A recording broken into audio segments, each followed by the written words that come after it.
Well, alright then. Welcome, ladies and gentlemen, to Donkey Kong for the Game Boy, or as it's more commonly known, Donkey Kong 94. I believe this game came out after Donkey Kong Country, because I don't think this is the first one that gave him the tie. I think that was the first one. Now, I actually haven't ever beaten this game. This is what I've played so far, is all the way up to 1-5, which, if there's several worlds in this game, then I am not quite prepared. But starting off, it starts very similar to the original Donkey Kong. As you can see, we have Donkey Kong going up here, he's kidnapped Pauline, and he's set up the stage just like he did before. But you'll immediately notice some differences in the control scheme specifically. We're now 1994, this is like a decade later than Donkey Kong, so they had improved quite a few things. First, and most importantly, you can control your jump after you've jumped, so you're free to move as much as you'd like. You still can't grab onto ladders in midair, which is a bit unfortunate. You still end the stage the same way as you'd expect. Those Game Boy sound effects.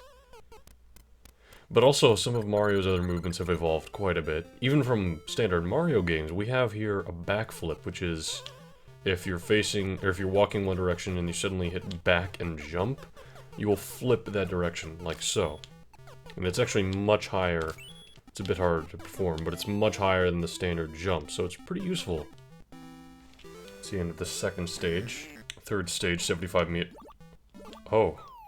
I thought that was a spike pit there, but we're okay. Also, take a look at how much Mario can actually fall without dying.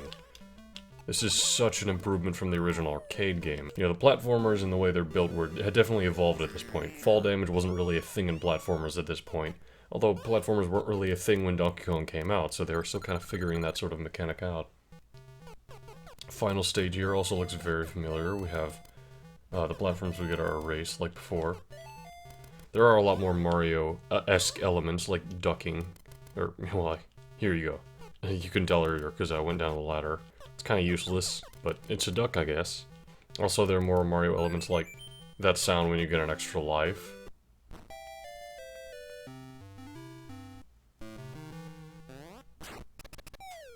But it appears as though the game isn't over just as we do everything that we've done in the original Donkey Kong. We're moving on to the next part of the game.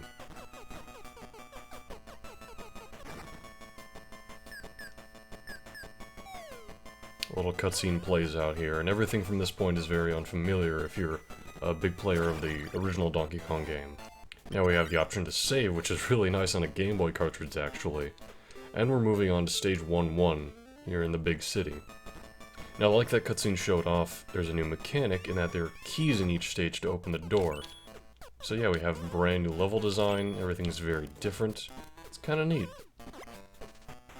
We also pick up the key just like we would in a game like Mario 2, for example. We use the B button when it's directly underneath us.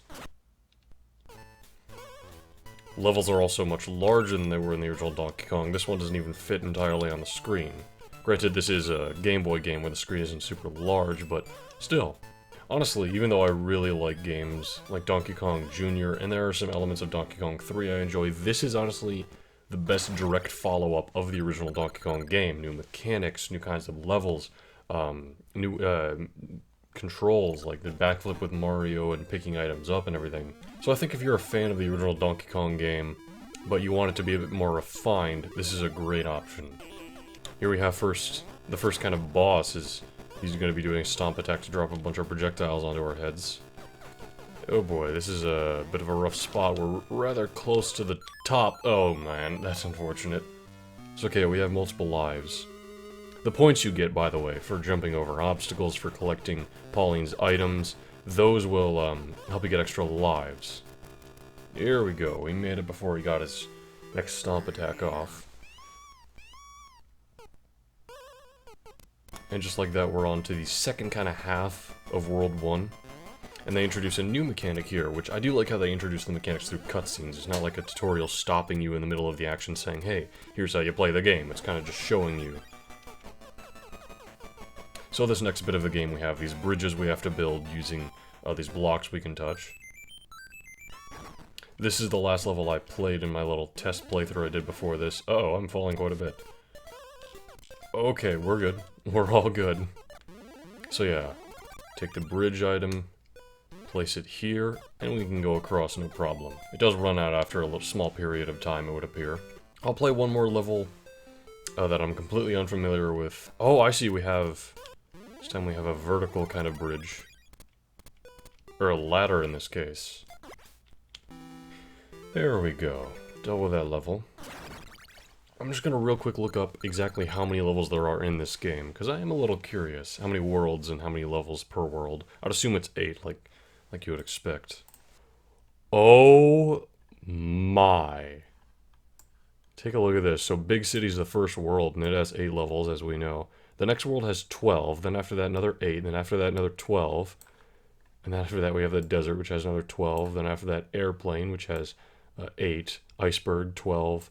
Rocky Valley, 16. And then Tower, 9. So this game is about as large in length and levels and new mechanics and everything as you would expect from like a new Super Mario Bros. Game. That's very impressive.